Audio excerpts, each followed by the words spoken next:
Okay, so today we're going to be going over this fan fiction that's called Sister Location, and there's nothing else to describe it. It's just called Sister Location. As I'm reading this, it has 93 views, 5 votes, and 5 story parts. So, Funtime Freddy, one of Goldie's old best friends, travels for days trying to find Goldie. When he couldn't find him, Funtime Freddy set off on a journey to find an old friend. Goldie, meanwhile, is now living a completely different life, and so much has changed over 36 years. 36 years?! Okay, okay. Will Funtime be able to find his long since past friend? Question mark? Alright, let's see if this fanfiction is worth reading. Okay, so there's a humanoid Funtime Freddy to start off. Funtime Freddy, funny. Funtime Foxy, Fonty, because I'm going to get really tired of writing Funtime every time. Funny's POV. I walked alongside Fonty as we made our way to Baby. She had a mission for us. I blushed slightly as Fonty was still looking straight ahead. Fonty was always significant to me. I don't know why. He's just so too many dots. Handsome ... No, stop thinking like that, I thought. We reached Baby's presence and she ordered for me to come forth. I did as told. She looked at me and said a friendly hello. Hello, Baby, I said in my casual, friendly tone. No, not tone, voice. She smiled at me and I smiled back. I have a mission for you, Funny, Baby said cheerfully. Third person. Even though there's no way in hell we'd be able to tell that it's third person view by ourselves. No, you had to tell us, of course. Yeah, I need you. Yes, to confess your love already.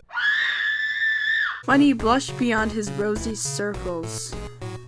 His body froze. He swore he heard Baby correctly, but just to be sure.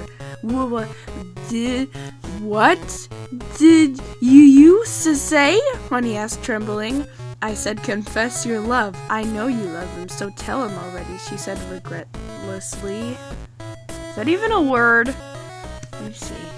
Is regretlessly even a... That doesn't sound like a word. You could have said without regret.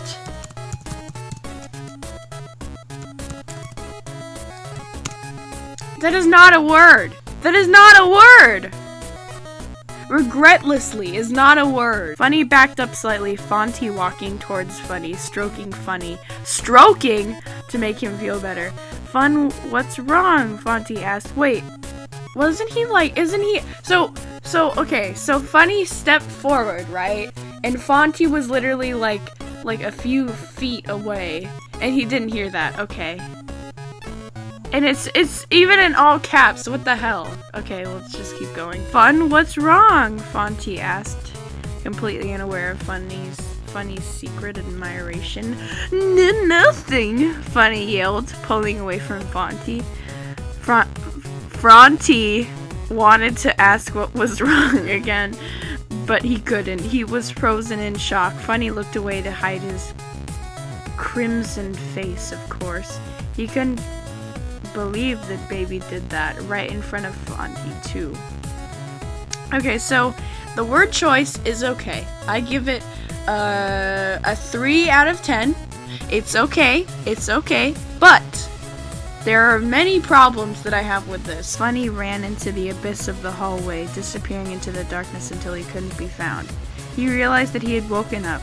He had passed out again. That's what happened when he panicked, or if he ran too much. Oddly specific. Maybe that'll take place later. It won't.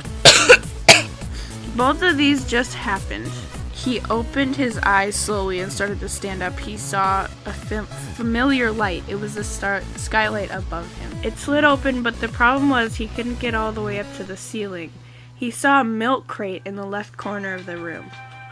What? Then a few more appeared in his line of sight. He looked at them thoughtfully, now having a hopeful idea. He stacked 3 of the milk crates on top of each other and stood on them cautiously.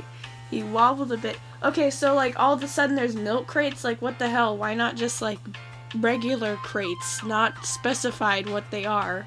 Like just all of a sudden, ooh, convenient milk crates. Wow. But no, there has to be milk crates. Okay. It's a crucial step in the story, so I'll be quiet now. He wobbled a bit with the feeling of falling rushing through him. He didn't actually fall, but it felt like he did. He was able to stick... Wait, what? Doesn't make any sense. Okay, whatever. He was able to stick his hands and part of his arm into the skylight door. I lifted himself up. Forgot you were in third person, buddy. Careful not to break it or himself. His suit was only made of fiberglass, after all. Fiberglass! He was finally out of the building and onto the roof. He walked around, realizing that he had trapped himself. He couldn't go back. It was too dangerous. He needed to find a way off the roof. He saw conveniently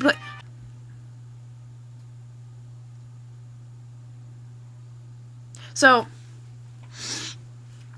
the writer wanted to put milk cartons, because that made more sense. Milk cartons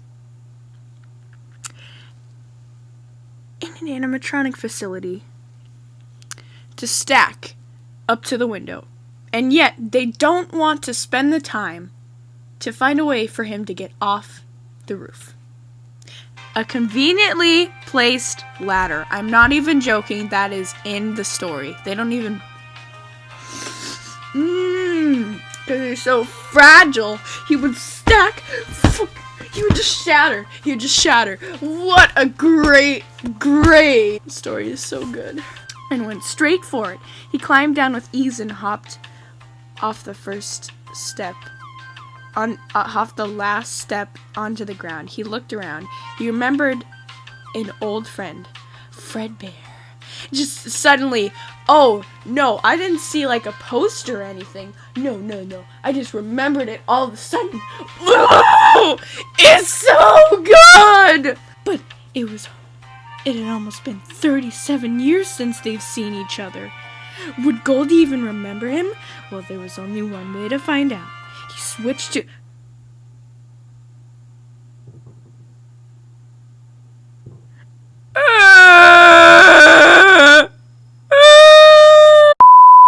So he switched from his fiberglass animatronic self into a human!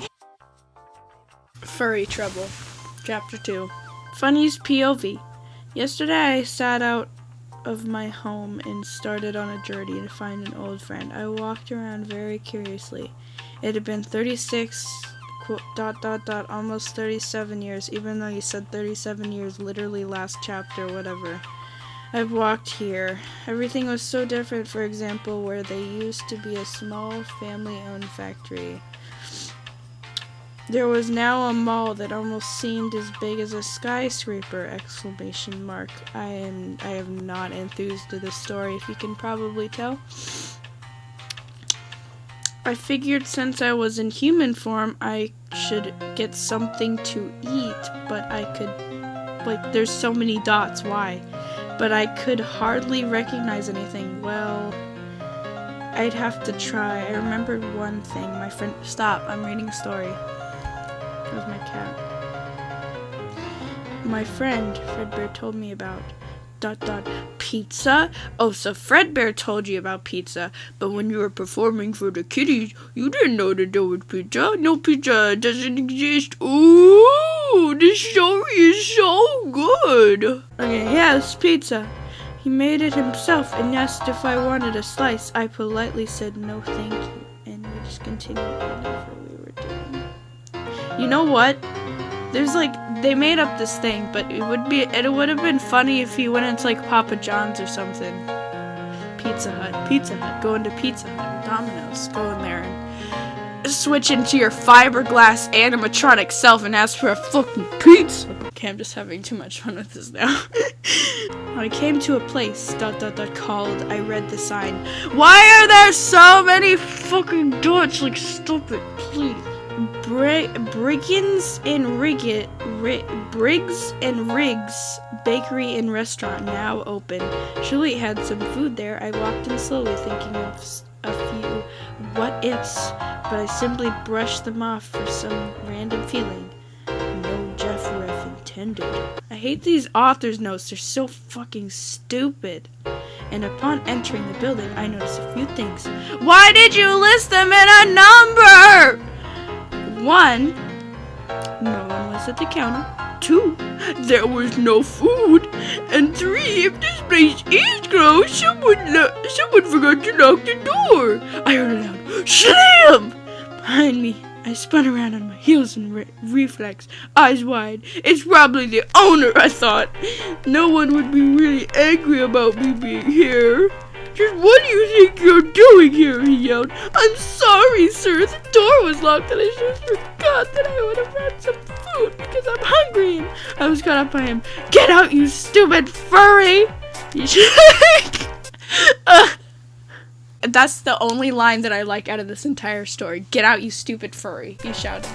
My ears narrowed. So much for trying to be nice. God, Fonty would have already been shouting back from the Yoda school. All of a sudden, bring Fonty on this. Ooh, this story's so good. Ooh, can't decide where it's going. Ooh, it's so good. It's so good. You guys should totally read this amazing story. It's so good. I attempted to just let it go and walk out the doors. He blocked my path. You're hungry, you say? He said, raising an eyebrow. Yes, sir, I responded, a spark of hope in me. Well, this place is closed. This place has been closed for ages, but there is something else. My dick! I think it's called Wingers. Wingers and food. You can eat there, he said, holding me. Just give a random... Okay, truth be told, I forgot that I would need money. So you just give a complete stranger that you just called a furry $50. Makes so much sense. But he insisted that I take it. After a while, tons of dots for no reason. When my stomach started getting sore, I took it, thanked him, and headed out the door. Wingers and food. Hello, welcome to Wingers and Food. How may I help you? Said a seemingly nice girl at the counter. She looked at me for a bit. I like your bear ears, she said thoughtfully. I looked at her. Thank you. They don't come off, I responded, sending her a nice smile. Can I have pizza to go? I asked. Yes, you may!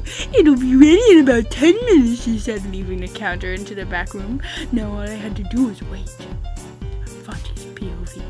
It had been a whole day since I'd seen Funny. I wondered if he was okay in a fashion track. I'm in comfort. I walked around, my eyes fully alert, looking for any sign of it. If there was something he could do, it was hide. And he had a beautiful voice. Mentioning random shit. I also admired his cuteness when he tried not to make his feelings obvious. I thought that it was adorable. Anyways, I came and you actually added anyways to an actual narration. But I can't let him just be on his own. What was I supposed to do? I had to stay here. If I leave, baby would find out. But I need to come in here. Funniest POV. I was heading out the restaurant with my hot pizza, with my hot pizza in my hand, thinking the lady thanking the lady for her service. Almost instantly after I walked out the door, my phone buzzed. Ding! It was baby. They suddenly have phones. Animatronics made out of fiberglass suddenly have phones. Oh my god!